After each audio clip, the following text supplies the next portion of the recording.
Blue, green, or gray? What do you want for your kitchen, right? So many people now in kitchens are considering the blues and the greens for their kitchen, which is great. Blue is a great rich color. It's a cooling tone, right? It's a cool tone.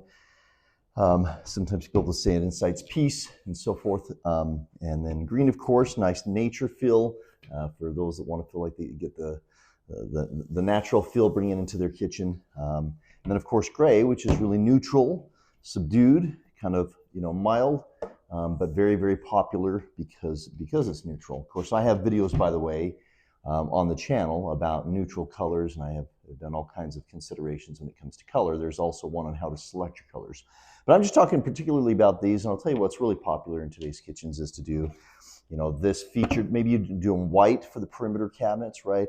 But you want to do something, a featured color for the island, and blue, green, or gray. So what are my recommendations and what to consider for whether or not to choose one or the other? Well, I mentioned at the beginning. So when it comes to picking color, and like one of my other videos, color, in my opinion, the best way to appreciate color is contrast or complements, right? Primary, secondary, and accessories, things like that. So what's your focal point? If you're going to change something, if the rest of the perimeter of the kitchen is white, and you want a feature piece like the island in, say, a nice blue, dark blue painted, or even light blue painted cabinetry, that's great. Make sure you remember that now that becomes a little more of a focal point, or it could be secondary depending on what other things you have. Because focal points, by the way, and I have a video about this as well, focal points, it can be something that is a dominant piece in the kitchen. It could be a chandelier hanging over the dining room table. It could be a wood hood because it has so much architectural interest. It usually, it's real simple. For the natural eye, I'm going to say for the fifth grader, fifth grade language in design, when you walk into a space, wherever your eye is drawn to first is your focal point, okay? So whatever catches your eye first, and then everything else usually is meant to support that. It can be color, it can be texture, it can be patterns, it can be light can actually help focus interest on a focal point, okay?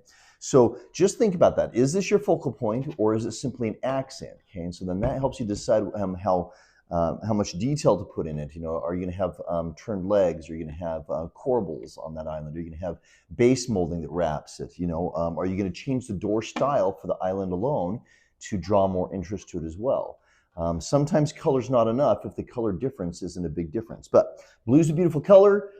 Nice thing is there's a lot of blue accents you can find to connect with it in your surrounding space for your kitchen, and same with green. Now, gray, again, is very neutral. So I would just suggest if you're considering doing gray, remember that it's neutral, meaning it's not adding a lot of dimension and interest to your space. So don't expect that a white and gray kitchen alone will be a focal point for you. You're going to need some architectural interest. You're going to need some lines or patterns to draw interest and attention to, or simply a lot of detail in a certain space, right, to do the same thing, okay?